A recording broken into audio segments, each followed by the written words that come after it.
If you want to conquer the anxiety of life, live in the moment, live in the breath. Amit Ray I've battled chronic anxiety and PTSD my entire life and am no stranger to that tight pressure grip that dread and panic can have on the body and mind.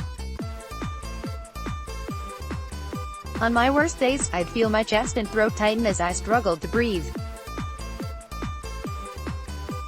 Chronic panic attacks would leave me curled up in the fetal position, unable to move or stop panting. On my best days, I'd manage to get by, thanks to my numbing out with food and alcohol, self-medication, or mindless TV watching. I wasn't just battling anxiety, I was in denial about the low-grade, high-functioning depression that, like a dark little storm cloud, hovered over me from the time my eyes opened in the morning till I finally fell asleep at night. I tried everything I could to shake it, to blow past the inner turmoil that never seemed to stop churning. But I couldn't. I couldn't make it stop, and I couldn't make it go away. At least not long-term. Some things I tried provided brief momentary relief or comfort, though eventually, the feelings of dread, fear, defeat, and overwhelm would resurface yet again. I felt trapped, powerless, out of control, doubtful I'd ever be able to experience anything other than this miserable existence. I come from a long lineage of various family members with a history of mental disorder and addiction, so I guess you can say it's in my blood. As a young child I grew up witnessing my mother struggle with severe depression, bipolar disorder, and substance abuse problems, all of which eventually led her to several meltdowns and even a suicide attempt. So naturally, I was an anxious and fearful little girl who often felt very unsafe. My young mind learned early on that in order to survive I had to constantly be on guard. My nervous system became accustomed to the constant stress mode of being in fight, freeze or flight. As my way to cope and make sense of it all, I sought out things that would help me feel in control of myself and my life, even if I accomplished this by numbing out, distracting, or shrinking and playing small. How I found peace and courage through yogic breathing. It wasn't until I embarked on the yogic path that things really changed for me. I turned to yoga in search of answers and natural anxiety relief during one of the lowest points in my life. I found comfort in this ancient practice, which taught me that I am not my past and I am not where I come from. Thanks to my yoga practice I realized that my anxiety didn't have to define me. I learned that I could indeed rise above my fears, even in the midst of a blown panic attack.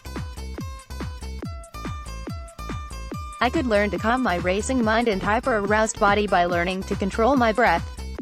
This is one of yoga's cornerstone teachings and it's called pranayama or yogic breathing. When the breath wanders, the mind is unsteady. But when the breath is calmed, the mind too will be still. Hatha Yoga Pradipika. It wasn't easy to employ these techniques in the middle of an attack, but with practice, time, consistency, and dedication, my panic attacks gradually shifted. They lessened their hold on me. I haven't had a panic attack in almost 3 years. So how'd I do it? Each time I'd feel the onslaught of an attack, it took everything I had in me to channel my inner yogic warrior and brace myself for the internal battle about to take place. I am not my fear, I am not this panic. I'd remind myself over and over again as I struggled to breath. Sometimes I'd believe myself, other times I wouldn't, but I kept reminding myself. I am not my fear, I am not this panic. Using the warrior breath for victory, I used various yogic breathing techniques each time I needed to calm my panicky mind and body. One proved particularly effective, so it became a go-to. It's a science-backed technique called Yogic breathing, also known as warrior breath and victorious breath. Yogic breathing has a host of mental, physical, and emotional benefits.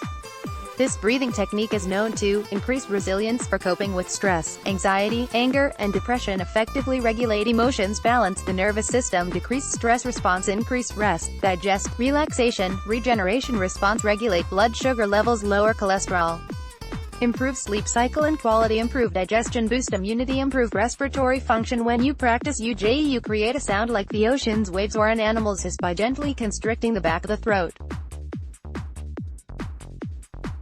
It sort of sounds like Darth Vader in Star Wars. Various studies have indicated that UJE can be effective in working with PTSD. It's been used with Vietnam veterans and natural disaster victims. When paired with deep abdominal breathing, UJE can help you deactivate your body's panic response while activating the soothing, regenerating response. The wave-like sounds of this breathing exercise can also provide you with some much-needed soothing in the middle of the storm. Just a few minutes of UJE breathing can offer you a welcomed sense of control as well as a wave of calm groundedness. 5 simple steps to take during your next panic attack. 1. Find solitude. This is probably instinctive during a panic attack, it was for me at least. It's important to set yourself up to win during this critical time window, so step away from the crowd and go somewhere quiet and where you feel safe.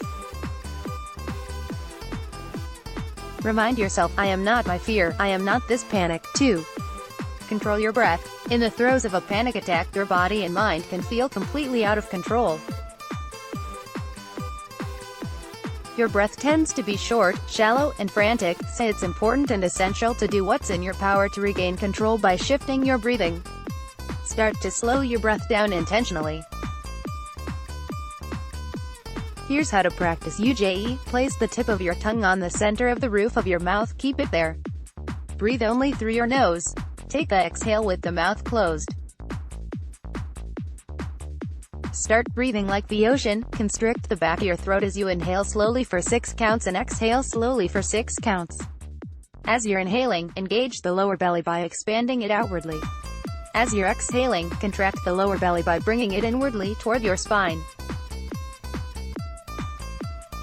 Keep repeating this breathing pattern of inhaling for 6 and exhaling for 6 until you feel a shift in your body and you're no longer struggling to keep the pace, preferably a minimum of 3 minutes.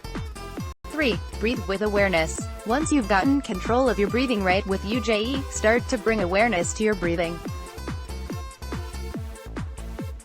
Bring your entire awareness to your breath as the air flows into your nostrils and out of your nostrils. Follow your breath with total attention. Observe your breathing. Is it long? Let it be long. Is it short? Let it be short. If the mind wanders, bring it back to your breath. Follow the breath and watch it with presence. This is an excellent mental training that will get easier and easier the more you practice. 4. Name it. Once you've connected to your breath and have brought awareness to it, you're ready to notice what is coming up for you and name it. A recent study out of UCLA found that the simple act of naming or labeling our emotions has the power to lessen their intensity.